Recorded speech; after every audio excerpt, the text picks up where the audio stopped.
Hey guys, I'm Mark, I'm Alon. and welcome to another episode of The Next Man Up. Well, hey guys, welcome to another episode of The Next Man Up show, where we are helping you to raise up the next generation of men, because when boys become healthy and godly men, everyone benefits. My name is Mark Stanifer, and I could not do this alone. And so once again today, I am joined by Alana Guste and Josh Wilson. Gentlemen, welcome in. Good to see you both virtually. Yes. Good to be here. Yes, sir. So I don't know if you guys, like me, are tired of all of the doom and gloom in the news, but it seems like we're just getting a healthy and steady, maybe an unhealthy and steady diet of all the things going wrong. Yeah, I would say so. Yeah, definitely a dark cloud is definitely being casted to all the media points that I know of. And so, yeah, it's kind of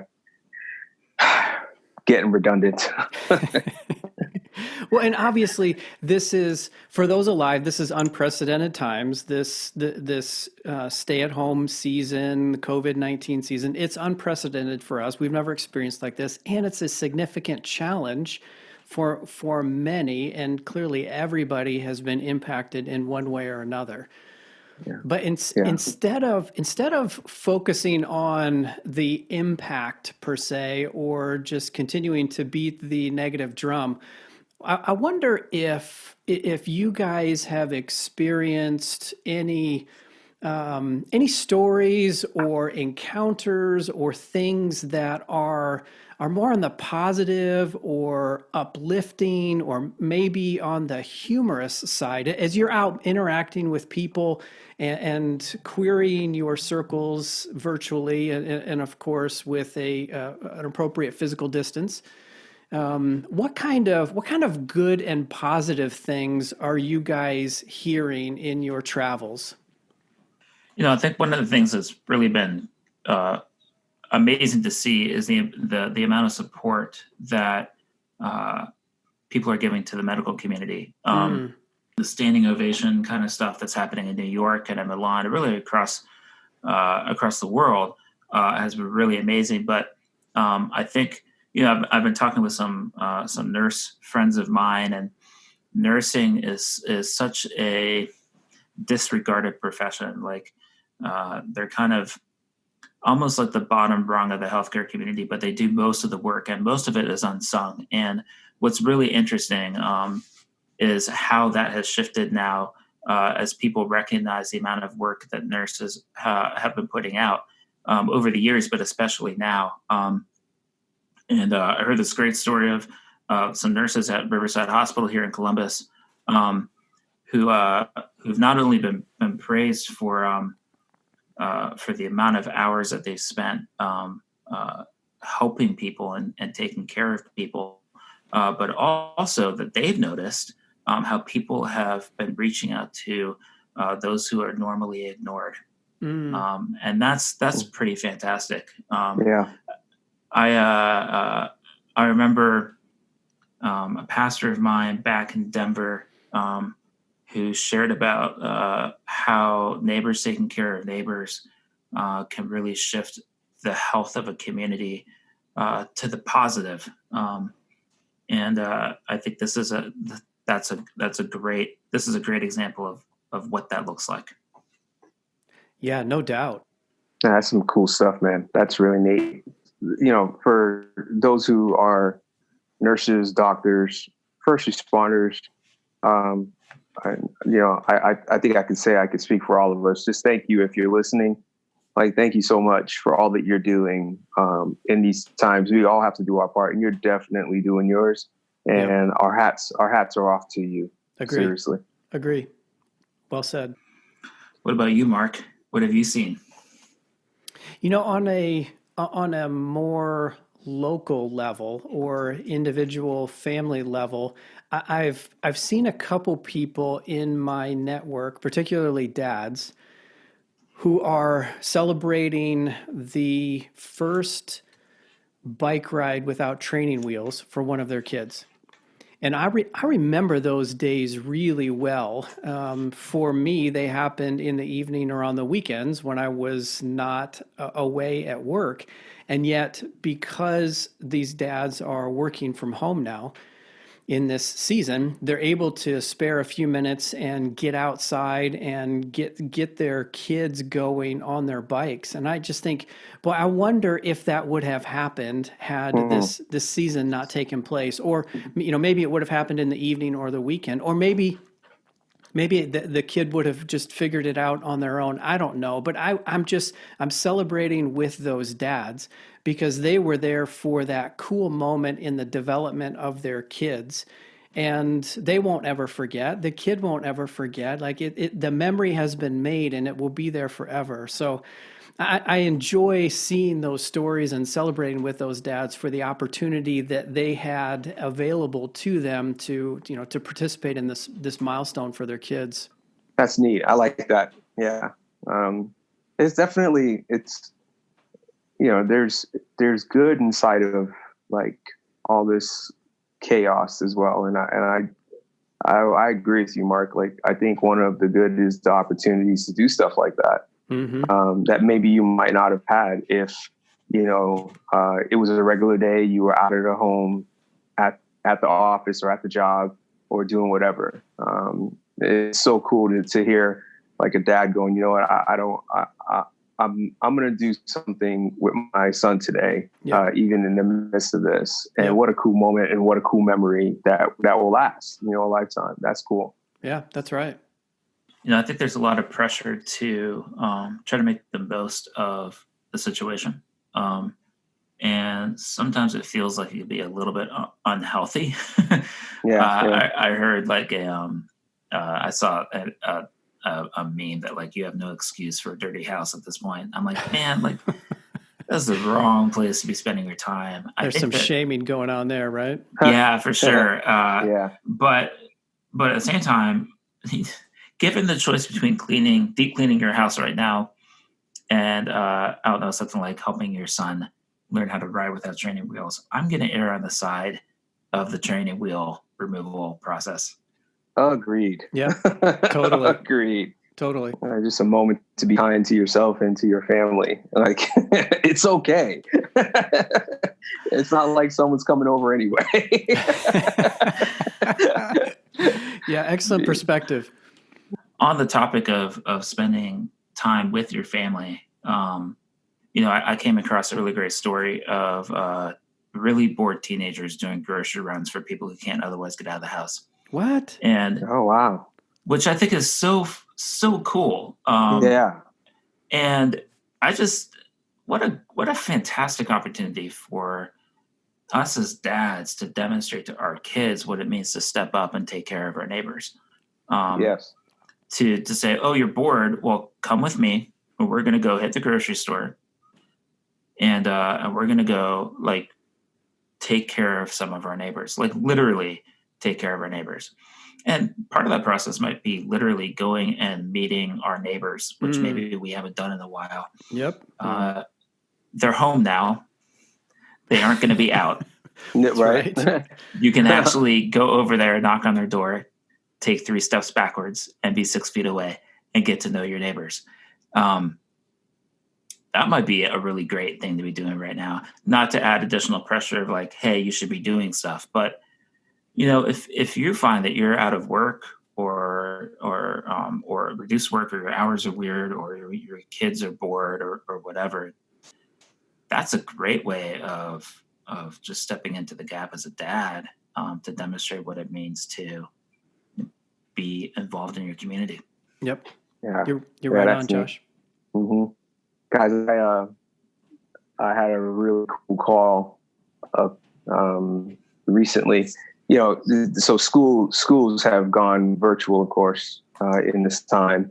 It's really changed the dynamics of like teacher-student relationship, or just just school and families relationships and such. And we had this really cool moment in the midst of like, trying to figure out how does this work? What do we do?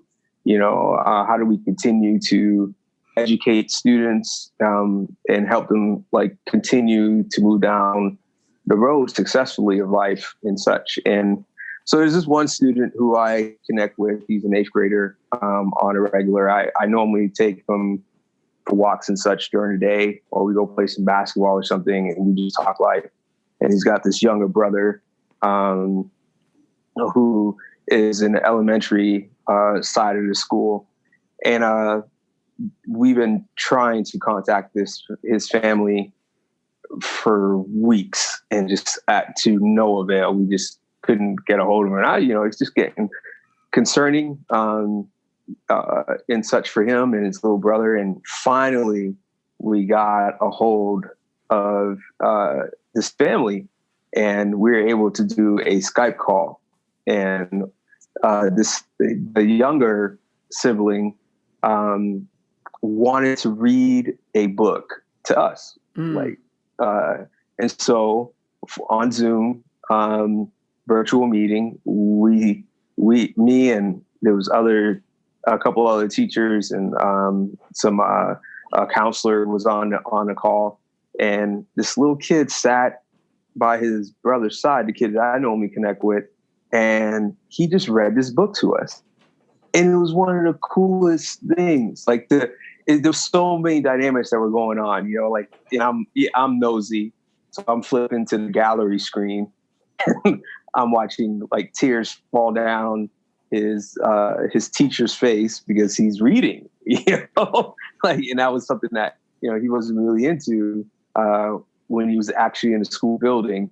But his heart to read and his willingness to read to his teachers and, staff of the school and such was just incredible to her. And she's just crying, like, as he's reading. And then I'm watching the kid that I connect with, I'm watching him interact with his little brother.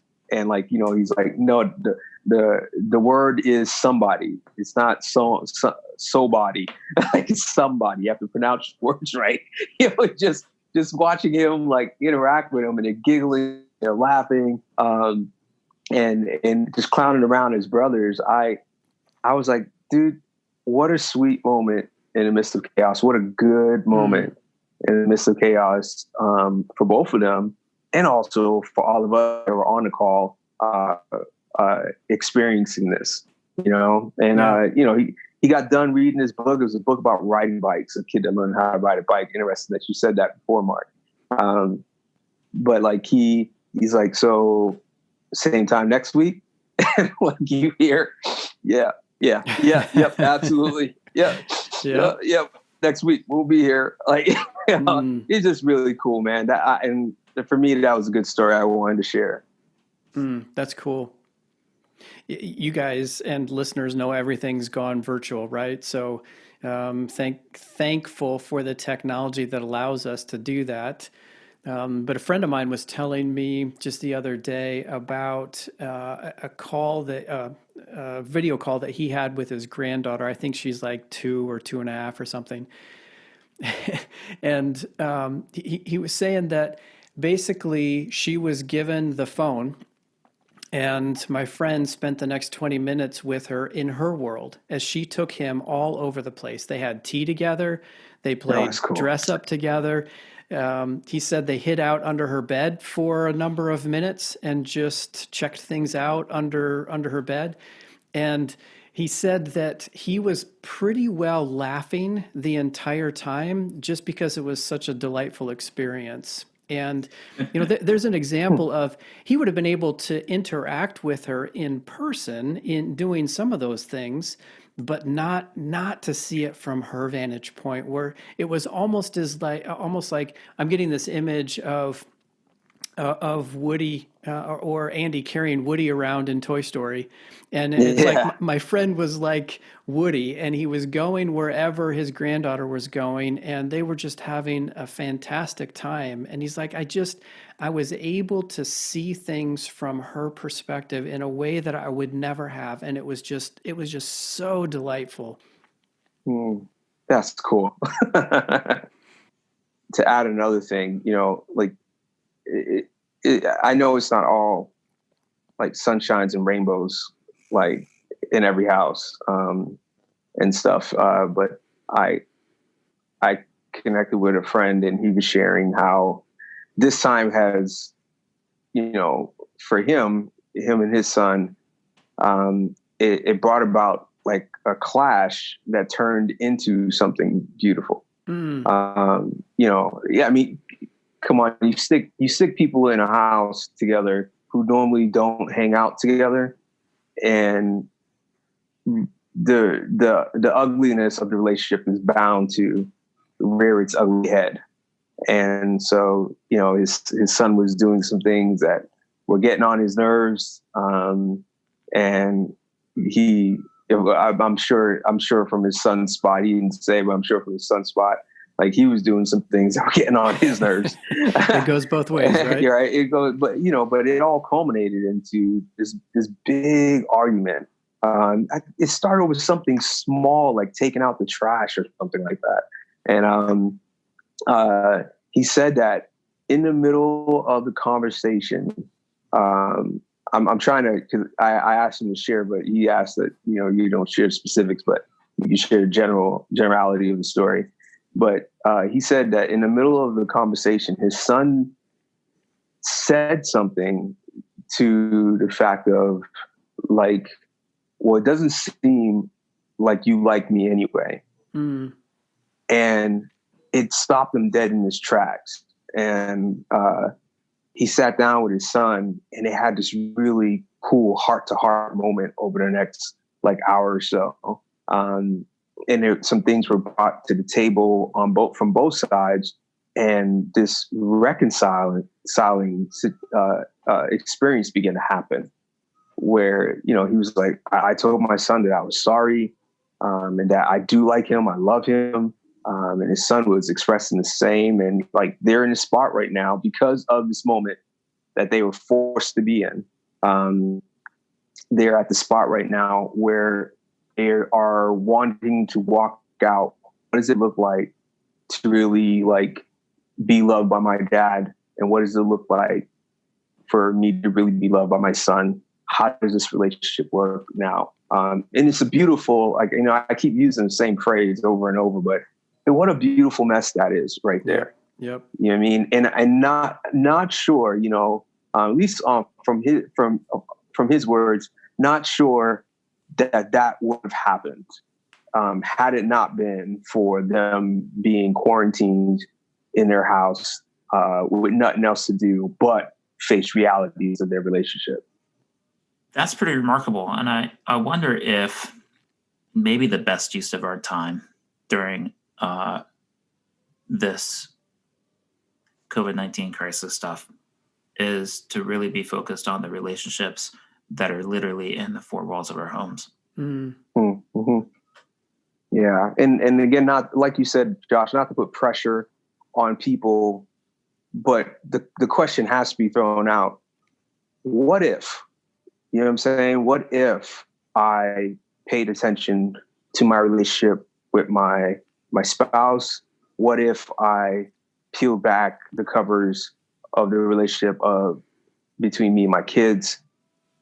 Like what could come about? Like what good could come out of it? And I think this is the perfect time to do that. I totally agree, guys. I totally agree. It like the phrase that's running through my mind is we have the opportunity to be available for things like this. Whereas in the past, schedules or commitments outside of the home or away from the family or the pace, it just didn't present the same availability as we have now. And there's certainly lots of ways to make yourself unavailable at home through entertainment or electronic means. But there is an opportunity to be available. And if we're willing to lean into that availability and face some of the tension or the conflict or some of the unresolved issues, who knows? Like you said, Alon, what if, who knows what good could come of those interactions? Agreed. Well, guys, thank you for those stories, those examples. As we said to start this show, we wanted to make it a little bit lighter, a little bit more uplifting, to highlight the positive and the good things that are actually happening. And Josh, as you rightly pointed out, not to create pressure or to shame or to make light of the real challenge that this season presents. But in every challenge is an opportunity. And so thank you for those stories and for the examples of the good things that are happening. Listeners, we would love to hear your story. We would love for you guys to engage with us in this way. What good things are happening for you or around you that you would be willing to share? If you've got something, hit us up on our email, feedback@thenextmanup.com, or head out to our Facebook page. NMU Journey is where you can find us there. And just let us know what's happening in your world that we can celebrate together. Well, Josh, thank you. Alon, thank you as well. It's always a pleasure to be with you guys. And listeners, thank you for being with us once again. We wish you the best. Stay healthy and keep growing in this season. And we will be back next week. And until then, adios. Adios.